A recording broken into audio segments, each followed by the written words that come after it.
Kita hampir punah berkali-kali. Bayangkan, manusia bukan spesies yang kuat. Kita hanya beruntung. Karena di luar sana ada ledakan kosmik, ruang kosong raksasa, bintang super padat, bahkan zaman es yang hampir menghapus kita. Dan semuanya nyata. Hari ini kita akan melihat 5 skenario di mana manusia hampir tidak ada.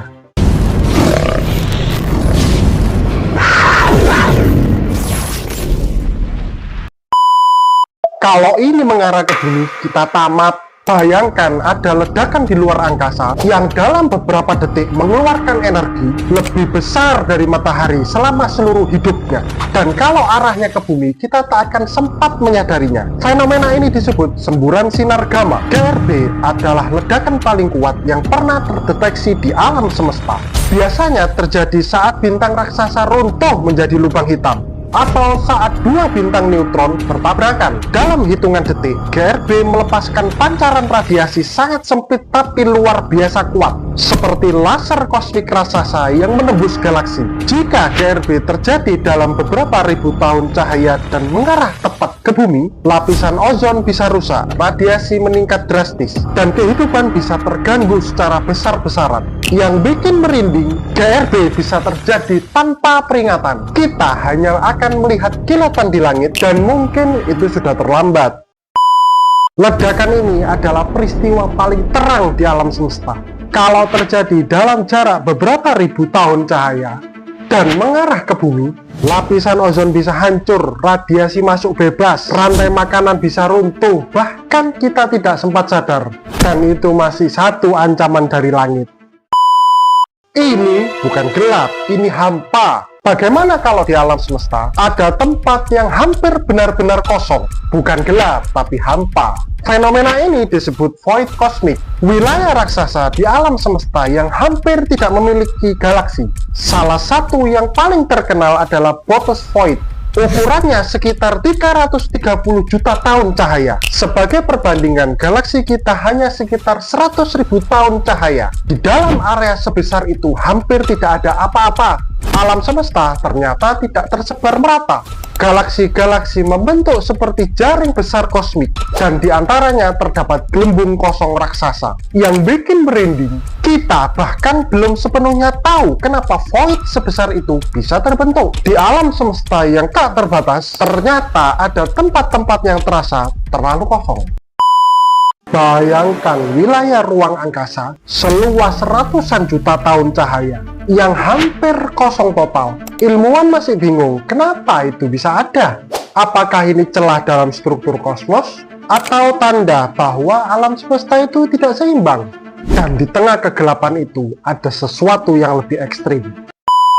Satu sendoknya seberat miliaran ton. Bayangkan, satu sendok materinya seberat miliaran ton. Dan itu bukan lubang hitam. Ini adalah bintang neutron, sisa inti bintang raksasa yang meledak dalam supernova.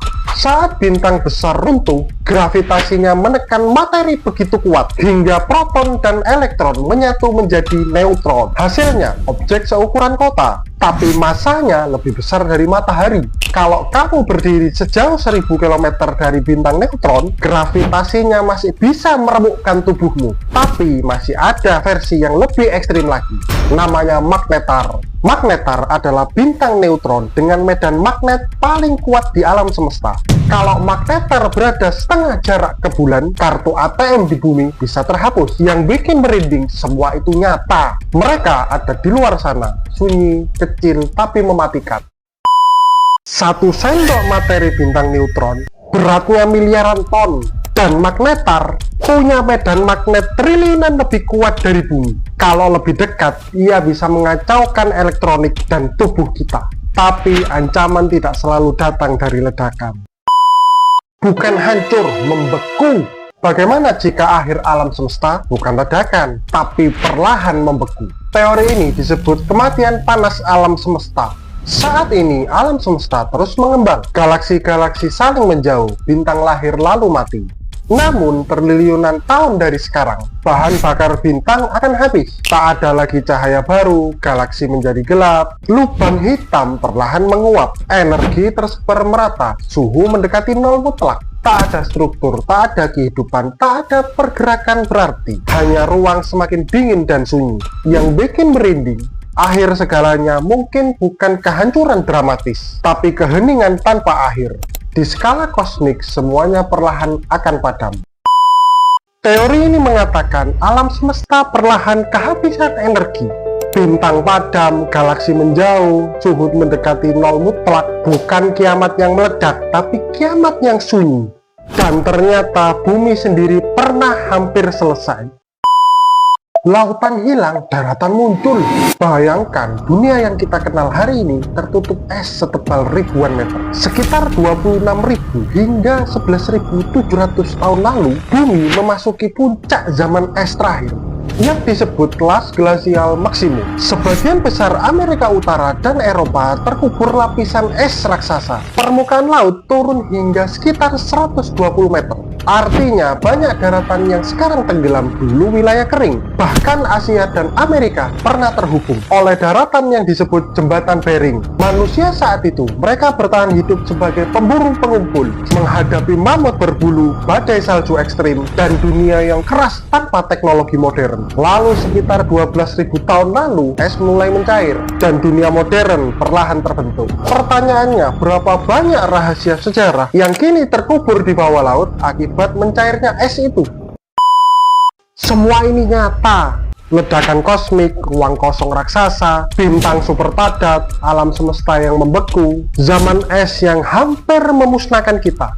Dan kita masih di sini, bukan karena kuat, tapi karena beruntung. Pertanyaannya, berapa lama lagi keberuntungan itu bertahan?